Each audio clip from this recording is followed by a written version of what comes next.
আসসালামু আলাইকুম ওয়া রাহমাতুল্লাহি ওয়া বারাকাতুহু। কাছে দূরে দেশে বিদেশে ফেসবুকে কিংবা ইউটিউবে আপনারা যারা আমাদের আজকের এই ভিডিওটি দেখছেন প্রত্যেককেই প্রথমে ডিসক্লোজ মিডিয়ার পক্ষ থেকে এবং আমার ব্যক্তিগত পক্ষ থেকে জানাই আন্তরিক শুভেচ্ছা ও অভিনন্দন। এই মতিরুমান মাদানি এটা শয়তান।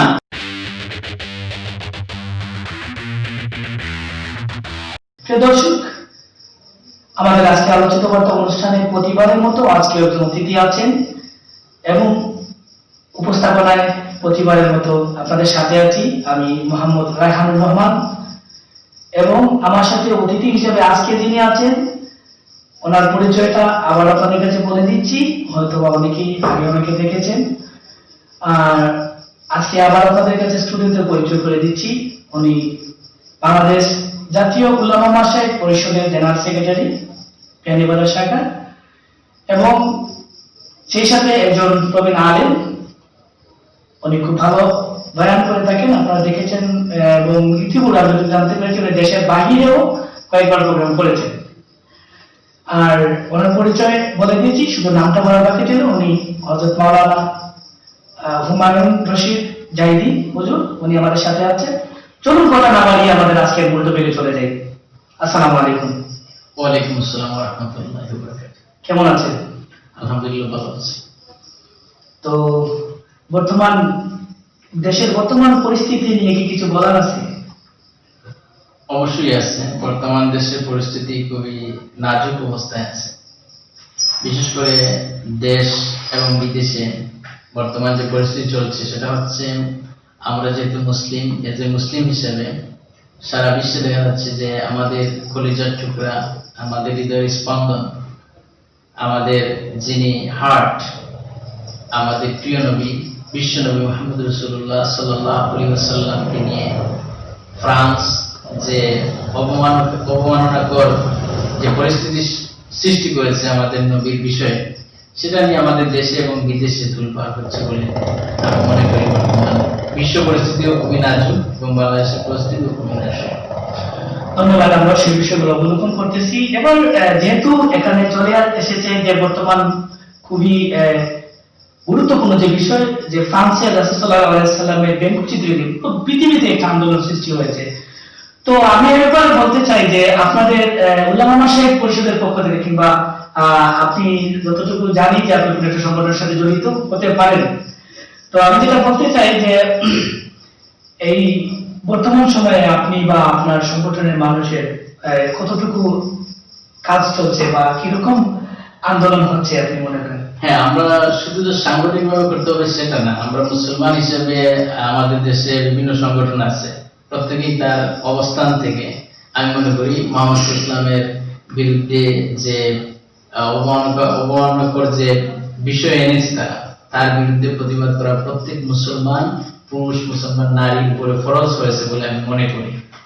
আর আমরা যেটা করেছি বাংলাদেশ জাতীয় উলামা মাশায়েখ পরিষদের পক্ষ থেকে, সেটা হচ্ছে যে গত জুমাবারে আপনারা অবশ্যই বিভিন্ন পত্রিকা বা অনলাইন মিডিয়াতে আপনারা দেখেছেন যে আমি ব্যক্তিগতভাবে যেহেতু বিয়ানীবাজার উপজেলা উলামা মাশায়েখ পরিষদের সেক্রেটারি হিসাবে আমরা আমাদের আন্দোলনকে চলমান করেছি। গত জুমার পর আমরা বিয়ানীবাজারের কেন্দ্রীয় মসজিদ এবং মোকাম মসজিদ, ওই দুইটা বড় বড় মসজিদ আপনারা জানেন, এই দুইটা মসজিদ থেকে আমরা বিশাল প্রতিবাদ মিছিল বের করেছি।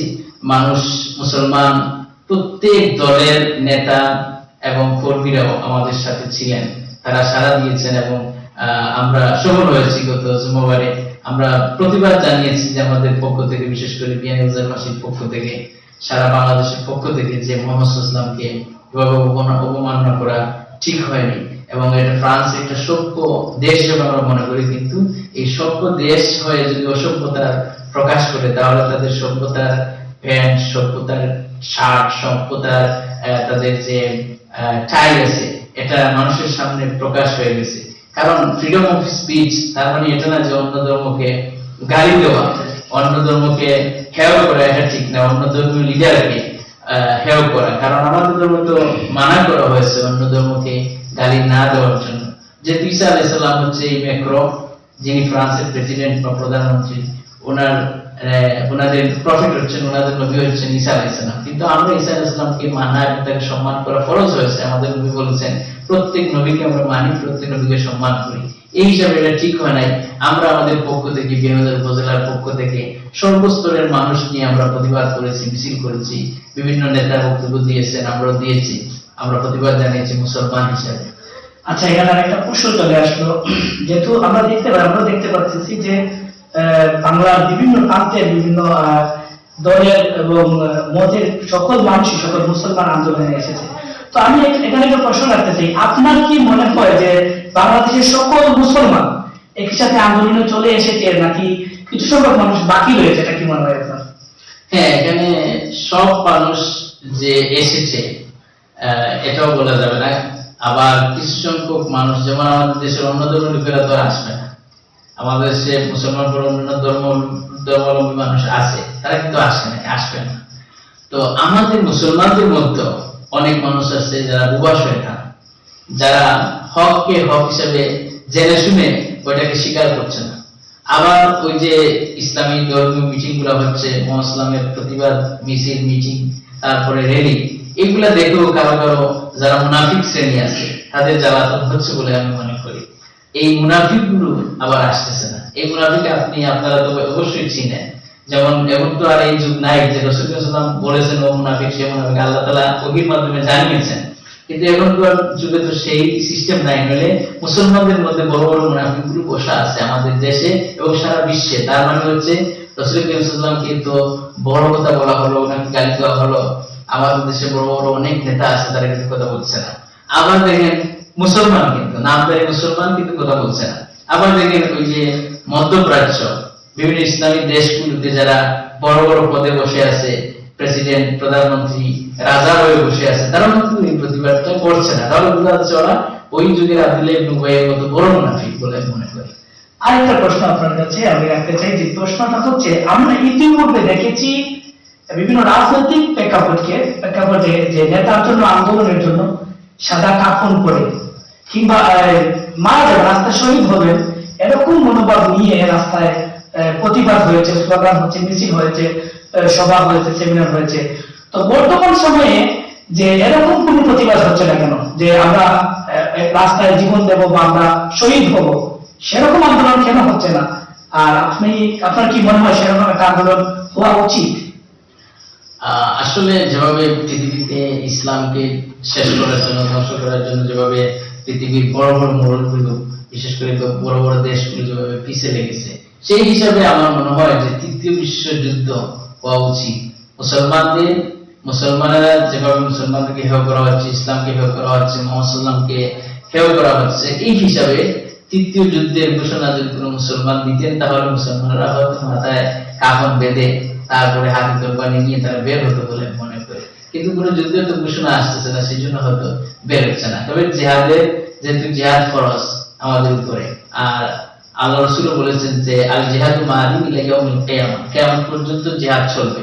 তাহলে যদি এরকম কোনো ডাক আসে, তাহলে হয়তো মুসলমানরা রাস্তায় নামবে, এটা বলে মনে করি। আচ্ছা, যতটুকু জানতে পারলাম যে আপনি বলছেন যদি জিহাদের ডাক আসে তাহলে পরে মুসলমান নামবে বলে আপনি আশা করেন। আমরাও আশা রাখি এবং প্রার্থনা করি যাতে বিশ্ব মুসলিম একটা ঐক্য তৈরি করে এবং জিহাদের জন্য মাঠে নেমে আসে। তো আরেকটা প্রশ্ন হচ্ছে, বর্তমান সময়ে অনেকগুলো টপিক, মানে দেশে বর্তমানে একটার পর একটা ইস্যু চলে আসতেছে। আমরা দেখেছি কিছুদিন পূর্বে রায়হান হত্যা, এরপরে এটা মানে একটু কি বলি যে প্রতিবাদ শুরু হয়েছে, তার মধ্যে চলে এসেছে অন্য একটা বিষয়, মানে একটার পর একটা ইস্যু চলে আসতেছে। এরপরে ধরেন মানে দেশের বিভিন্ন বিচার কার্যগুলা যেগুলো হচ্ছে মানে পেন্ডিং, যে হচ্ছে ওটা হচ্ছে না, যখন ওটা চলে আসে ওটা চলে, মানে একটা কি বলি সার্কেলের মতো মানে হয়ে গেছে আমাদের অপরাধগুলা। মানে যখনই এই এক নম্বর অপরাধ আসলো, এটাকে ঘুরান দেওয়ার জন্য দ্বিতীয় অপরাধ চলে আসে। অর্থাৎ বর্তমানে যে আন্দোলনটা হচ্ছে বিচ্ছিন্নতা আমার কাছে মনে হয়। আপনার কি মনে হয় যে বর্তমানে যে দুদিন পর পর যে কোনো একটা ইস্যু প্রথমে কেন বাঙালি এটা নিয়ে আন্দোলন শুরু করলো, তারপর আরেকটা ইস্যু আসার পরে আগেরটা ভুলে যায়, এই এরকম আন্দোলনকে আপনি কিরকম মনে করেন? নাকি যে কোনো একটা আন্দোলনকে ধরতে হবে, যা এটা প্রতিষ্ঠিত হওয়ার পরে আমাদের আরেকটা ধরা উচিত? আপনি কিরকম মনে করেন? এটা আমি মনে করি যে যদি কোনো দেশে ফেয়ার জাস্টিস না থাকে, সুষ্ঠু বিচার না থাকে, সুষ্ঠু তদন্ত না থাকে, তাহলে একটার পর আরেকটা বিচার নামাজও হয়ে পড়েছে। যেমন আপনার সামনে আমি একটা ফাইল দিলাম, আরেকটা ফাইল পড়লো ওর উপরে, আরেকটা ফাইল পড়লো ওর উপরে, তাহলে নিচেরটা তো নিচেই পড়ে গেল। যেমন আপনি বলেছেন যে রায়হান হত্যা, তারপরে এর আগে একজন যিনি সেনাবাহিনীর জেনারেল সিনহা, ওনাকে মারা হলো, ওনাকে হত্যা করা হলো, ওনারটাও পিছনে পড়ে গেল। তারপরে আবার বিভিন্ন দর্শনের কেসগুলা, এই যে কয়েকদিন আগে আমাদের এমসি কলেজে একজন বোনকে যারা দর্শন করেছে কয়েকজন মিলে, এটাও কিন্তু ওই ইস্যুটাও কিন্তু পড়ে গেছে পিছনে। আবার দেখা যাচ্ছে রায়হান হত্যা আসলো, রায়হান হত্যা পড়লো পিছনে। আবার এরপরে কি আসলো, ওই যে এখন আমাদের সারা বিশ্বে মোহাম্মদ সাল্লামকে নিয়ে যে ইস্যু, এবং একটা ইস্যু আর একটা ইস্যু, যেমন বাচ্চাদেরকে আমরা খেলনা দিয়ে আমরা বসায় রাখি, ওইভাবে করে আমাদেরকেও বোকা বানিয়ে, ওইভাবে আমাদেরকে যারা বানাচ্ছে, যারা আমাদেরকে বোকা বানিয়ে রাখতেছে, একটা পর একটা ইস্যু তৈরি করে রাখতেছে বলে আমি মনে করি যে আমাদেরকে বোকা বানানো হচ্ছে। মুসলমানরা আমরা কি, আমরা কোন জাতি, আমরা কিভাবে আমাদের আত্মসম্মান বোধ, যারা জানে না নিজেদের সম্মান, নিজেদের মর্যাদা, তাদের অবস্থা এইভাবেই হয় বলে আমি মনে করি। আচ্ছা, সুন্দর কথা বলেছেন আপনি। আসলে আমাদের কাছে মানে ছোট বাচ্চাদের মতো, আগে আমি একটা গল্প বলি। ছোট ছিলাম তখন আমার বাবা আমার জন্য অনেক সময় তো ধরেন বাবারা যখন বাজার থেকে আসে সুযোগের জন্য কিছু খাবার সকালের জন্য নিয়ে আসে, তো বলতাম বাবা আমার জন্য কিছু আনলেন না, তখন বাবা বলতো, যদি ভুলে যেতেন তাহলে বলতেন বাবা আজকে ওই বেটা আসে নাই, মানুষটা আসে নাই বাজারে। তো তখন ভাবতাম যে মনে হয় ওই এক মানুষটাই এই খাবারগুলো নিয়ে আসে, ও আসে নাই তো বাবার কোথায়। তো আজকাল যখন বাজারে আসলাম তখন বুঝতে পারলাম যে আসলে একটা মানুষ অনেকগুলো মানুষ নিয়ে আসে, এটা জাস্ট আমার একটা অজুহাত ছিল। তো আজকাল আসলে দেশের যে বিচার ব্যবস্থা বা দেশের বিভিন্ন আইন কানুন দেখলে পরে এরকমটাই মনে হয় আমাদেরকে নিয়ে খেলা হচ্ছে। আর আমাদের উচিত ছিল যে আমরা সেই খেলার দিকে চোখ না রেখে আমাদের আন্দোলনটা অব্যাহত রাখার জন্য, এবং আমরা যেই বিষয় নিয়ে লড়বো সে বিষয়টাকে মানে প্রাধান্য দেবো। এদিকে আমি আপনাকে একটা কথা বলতে চাই যে একটা লোক বাজার থেকে দৌড়াচ্ছে, বাজার থেকে দৌড় দিচ্ছে, তো দৌড়াচ্ছে আর সে কথা বলতেছে যে মানিক মান আল্লাহ রাখে, মানিক মান আল্লাহ রাখে। এবার বলছে লোকেরা যারা ধরছে যে ভাই কি হয়েছে, মানিক মান আল্লাহ রাখে, আমার একটা ব্যাখ্যা দেন, এটা কি সমস্যা। তো লোকটা বলছে ভাই আর বলবেন না, বাজারে লোকেরা আমার আব্বাকে, লোকেরা বাজারের ভিতরে জুতা দিয়ে এমন পিটাচ্ছে যে আমি মাঝখান দিয়ে দৌড় দিয়ে বের হয়ে আসছি, আর আমার মানিমান আল্লাহ রাখে, আমি বেঁচে গেছি, এই বলে সে দৌড়াচ্ছে। এখন চিন্তা করেন ওই লোকটার বাবাকে, তার বাবাকে, তার আব্বাকে বাজারের লোকেরা জুতা দিয়ে পিটাচ্ছে ধরে, আর সে ওখান থেকে বের হয়ে চুপিসারে চলে আসলো। সে বলতেছে মানিমান আল্লাহ রাখে, তার বাবার মানে মানুষের জুতা দিয়ে, আর তার মান থাকে কেমনে। আমরা হচ্ছি বাঙালি জাতি, আমাদের অবস্থা হচ্ছে এই। আপনি আমার ভাই, আপনাকে যদি কেউ কথা বলে, খারাপ কথা বলে, তাহলে আমি কথা বলতেছি না, ইসলামের বিরুদ্ধে কথা বলতেছি, আমি কথা বলতেছি না। আমি আলিম, উনি দেখতেছি না উনি তো কৌমির আলিম, তাহলে আমি হচ্ছে আলিয়ার আলিম মার খাচ্ছে, তাহলে সমস্যা কি, আমাকে তো মারতেছে না। আবার আমি দেখতেছি না উনি তো কৌমির আলিম, তাহলে আমি তো মার খাচ্ছি না। আবার দেখতেছি উনি তো মিলাদ করে, তাহলে মিলাদিরা মার খাচ্ছে, সমস্যা কি, আমার কিছু হচ্ছে না। আবার বলতেছি না উনি তো মিলাদ করে না, তাহলে উনাকে মারতেছে, সমস্যা কি। এইভাবে করে যে আমরা আমাদের মূল যেটা, এটা আমরা ভুলে গেছি, এই জন্য আমরা মার খাচ্ছি। আমাদের সম্মান বোধ, আমরা কে, আমরা কি, এটা আমরা ভুলে গেছি বলেই আমাদের এক একটা ইস্যু তৈরি করা হচ্ছে। আজকে দেখেন আপনি এই যে মহানবী সাল্লাল্লাহু আলাইহি ওয়াসাল্লামকে নিয়ে যে কটূক্তির বিরুদ্ধে যে প্রতিবাদ করা হচ্ছে, এটা কিন্তু একসাথে করা হচ্ছে না। এখানে দেখা যাচ্ছে কওমি একপন্থী, আলিয়া একপন্থী, তারপরে আবার দেখেন যে যারা আহলে সুন্নাত ওয়াল জামাতের দাবিদার, যারা সুন্নি, তারা আবার আরেকপন্থী। সবাই কিন্তু বলতেছে মুহাম্মদ সাল্লাল্লাহু আলাইহি ওয়াসাল্লামকে অবমান করা ঠিক হয় নাই, ওরা যারা করতেছে তারা কাফির, তারা এই সেই বলতেছে, কিন্তু এরা কিন্তু একই প্ল্যাটফর্মে, একই চেয়ারে বসতে পারতেছে না। এরা কেউ দেখা গেছে দেওবন্দি, কেউ আলিয়াতে, কেউ কওমি, কেউ পীর সাহেবের মুরিদ, কিন্তু কেউ বসতেছে না এক জায়গায়, একজন আরেকজনের মুখ দেখতে চায় না। ওরে বলতেছে কাফির, ওরে কাফির, ওরে কাফির, এইভাবে বলে। এমনকি একজন হুজুর তো ফতোয়া দেয় যে ভাই ও কাফির, সে কাফির, ওই লোকটা মারা গেলে ওর কবরে যে গরু ঘাস খাবে, ওই ঘাস খাওয়া গরুটাও কাফির। আস্তাগফিরুল্লাহ, এইভাবে কথা বলতেছে। তাহলে আলিমদের মধ্যে ঐক্য নাই, তাহলে মুহাম্মদ সাল্লাল্লাহু আলাইহি ওয়াসাল্লামকে গালি দেওয়া হচ্ছে, কি করবেন? ইউনিটি যদি না থাকে, ইউনিটি ইজ স্ট্রেংথ, ইউনিটি হচ্ছে একটি শক্তি, এই শক্তিকে যদি আপনি কাজে না লাগান, তাহলে তো আপনাদেরকে এক এক করে ভেঙে ফেলবে। আপনাকে যদি আমি 5টা কনসি দেই, 5টা কনসি চিনেন তো? জি, হ্যাঁ, খাটের যেটা, ওটা 5টা দিলাম, আপনাকে এক করে দিই নাই, একটা একটা করে দিচ্ছি, আপনি একটা একটা মেট করে ভেঙে দিবেন।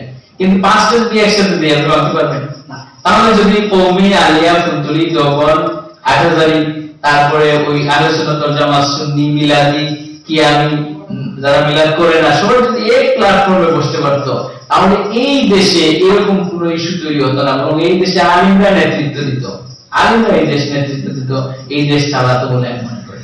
এবারে একটা প্রশ্ন, যেহেতু এই যে কথাটা বলেছেন আপনি, এই কথার মাধ্যমে আমার কাছে একটা জিনিস মনে পড়লো। আমরা ইতিমধ্যে দেখেছি বিভিন্ন দরবার শরীফ রয়েছে, যে সকল দরবার শরীফে ডাক দেওয়ার সাথে সাথে বা বিভিন্ন বাৎসরিক মাহফিলে লক্ষ লক্ষ মানুষের সমাগম হয়। আপনার কি মনে হয় যে ওই সকল দরবার থেকে যদি সবাইকে দাওয়াত করা হয় এবং সকল দরবার একত্রিত হয়ে একটা আন্দোলন করে, তাহলে এই আন্দোলনটা কতটুকু সফল কাম হবে, বা এরকম একটা আন্দোলনের প্রয়োজন আছে কিনা, আপনি কি মনে করেন? আমি মনে করি যত বাংলাদেশে যত নাম করা যে দরবার গুলো আছে, এই দরবার শরীফ থেকে যদি একই প্ল্যাটফর্মে এসে যদি আল্লাহ রসুল, এমনকি রসুলের পক্ষে এবং আল্লাহর পক্ষে, কোরআনের পক্ষে যদি একসাথে সবাই এক হয়, ওয়াতাসিমু বিহাবলিল্লাহি জামিআন ওয়ালা তাফাররাকু, আল্লাহ পাক যেহেতু বলেছেন যে তোমরা আমার রশিকে, আমার উজ্জুকে মজবুত করে ধরো, এই মজবুত করে যদি ধরতে পারে সব দরবার মিলে, সব মাদ্রাসা মিলে, কওমি, আলিয়া মিলে, সব পীর সাহেবের দরবারগুলো মিলে, তাহলে আমার মনে হয় ওই দরবারগুলোতে দরবার না হয়ে ইসলামের ঐক্যের প্ল্যাটফর্মের আওয়াজ আসবে বলে আমি মনে করি। ধন্যবাদ। দর্শক, আপনারা শুনতে পারলেন তো কোন খুবই গুরুত্বপূর্ণ কথা, এবং পরিশেষে আমি ওনার সাথে একমত যে এইসব এই দরবার শরীফগুলোতে বিচ্ছিন্ন হয়ে পড়তে বাৎসরিক মাহফিলগুলোতে আমরা দেখেছি, আমি তার কয়েকটি নাম উচ্চারণ করে বলতেছি, বিশ্ব জাকের মসজিদ। এই জাকের মসজিদে দেখেছি আমাদের অঞ্চল থেকে শুরু করে সিলেট সহ বিভিন্ন অঞ্চল থেকে লক্ষ লক্ষ মানুষের সমাগম হয়, এমনকি শুধু খালি হাতে নয়, অনেক কিছু জিনিসপত্র নিয়ে ওই দরবারে দেন। এবং আমরা দেখেছি চরমোনাই বলেন, ফুলতলি সাহেব বলেন, বা বিভিন্ন সময় বিভিন্ন জায়গায় দেখেছি আমরা যে দরবার শরীফের যারা আশেকান আছে, যারা মুরিদান আছেন, ওনারা অনেক কিছু বের করেন। এইটার প্রেক্ষিতে আমি আপনাকে এটা বলতে চাই যে এই যে দরবার শরীফের বিভিন্ন গরু নেওয়া হলো, বিভিন্ন দান সৎকার নেওয়া হলো, আচ্ছা তাহলে মক্কা শরীফে, মদিনা শরীফে নেন না কেন? মদিনা শরীফে একটা বড় উট আপনি গরু একটা নেন না কেন? মক্কা শরীফে নেওয়া হয়, মদিনা শরীফে নেওয়া হয়। রাসূল করিম সাল্লাল্লাহু আলাইহি ওয়াসাল্লামের কবরে যদি দান দেওয়া হতো, সদকা দেওয়া যাইতো, তাহলে ইমানদারেরা, মুসলমানরা তাদের কলিজা চিরে ওখানে তারা নিক্ষেপ করতো। টাকা দিত না, ডলার দিত না, রিয়াল দিত না, পাউন্ড দিত না, কলিজা চিরে ওখানে দিত। কিন্তু আমাদের দেশের দরবারগুলোতে এর মানে হচ্ছে ওই দরবারে বলা হচ্ছে যে ইয়া খাজা পেট তো বর্জা, ইয়া খাজা কুস্ত আজা পেট তো বর্জা, মানে খাজা বললো আর কিছু কিছু আসলো আর পেটটা ভরে গেল। দেখছেন আপনি জাকের মঞ্জিলের যিনি পীর সাহেব, এত ভাঙা পেট, মনে হয় যেন উকুন ধরে আপনি এটাতে মারতে পারবেন।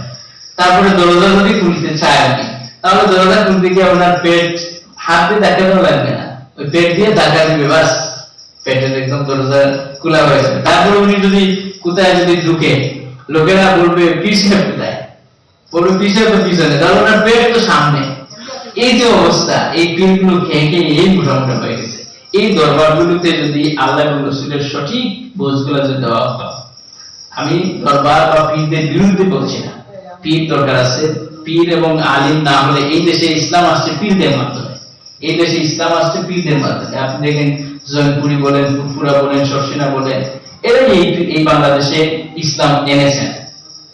আলিয়া এবং কওমি মাদ্রাসার মাধ্যমে এই দেশে ইসলাম এসেছে, কিন্তু বড় বড় পেটওয়ালা হুজুরদের মাধ্যমে ইসলাম আসে না। এরা তো তাদের পেট ভরতেছে, আমাদের সাধারণ জনগণকে বোকা বানিয়ে।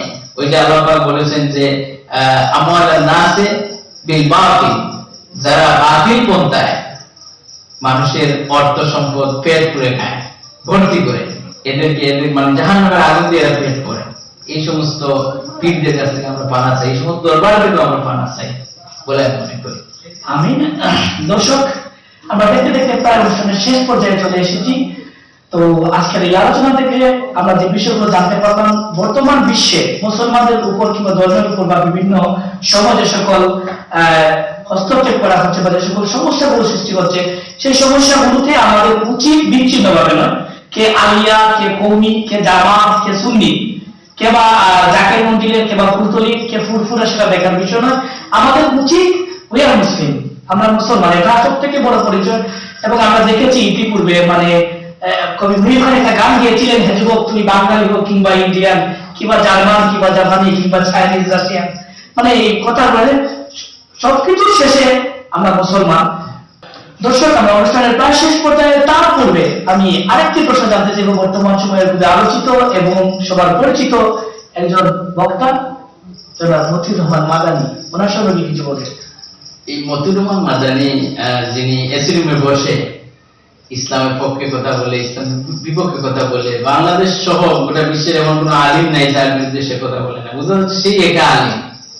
এই মতিউর রহমান মাদানী আসলে ওর সাথে মাদানীটা লাগানো আমার মনে হয় জায়েজ হয় নাই। কারণ মদিনার লোকেরা রাসূলুল্লাহ ইসলামকে তারা জায়গা দিয়েছে, রাসূলুল্লাহ মদিনায় হিজরত করেছেন, মদিনাবাসীর লোকেরা খুব ভালো ছিলেন, আনসারী সাহাবী ছিলেন তারা। কিন্তু ওই মতিউর রহমান মাদানী যে তার সাথে মাদানী শব্দ লিখেছে, এটা বিরাট ইসলামের সাথে একটা বেয়াদবি করেছে। কারণ এই লোকটা এমন কোন আলিম নাই যার বিরুদ্ধে কথা বলে নাই। এমনকি ইভেন এই যে আমাদের কলিজার টুকরা, আমাদের হৃদয়ের স্পন্দন বিশ্বনবী মুহাম্মদ রাসূলুল্লাহ সাল্লাল্লাহু আলাইহি ওয়াসাল্লাম সম্পর্কে সারা পৃথিবীর মুসলমানরা এক হয়ে প্রতিবাদ করতেছে, তাদের কলিজা দিয়ে, তাদের রক্ত দিয়ে, তাদের জীবন দিয়ে, জান দিয়ে, মাল দিয়ে। আর সে এসি রুমে বসে বসে বলতেছে যে এটা নাকি না জায়েজ। আস্তাগফিরুল্লাহ, নাউযুবিল্লাহ। কত আলিম নামের কলঙ্ক বলে মনে হয়, এটা শয়তান। আব্দুল্লাহ ইবনে উবাই না এসে ওরে আব্দুল্লাহ ইবনে উবাইয়ের পরিবর্তে ও বেঁচে আছে। একটা বিষয় তো মতিউর রহমান মাদানীর ওই কথায় আমরা শুনেছি, অনেকে আমার এরকম লজিক বলেন যে আমেরিকার বৃষ্টি হচ্ছে বাংলাদেশে সাদা টাঙি কি করে। তো আপনি এই বিষয়টা কি রকম দেখেন? এটা হচ্ছে প্রকাশ্য একটা মুনাফিকি।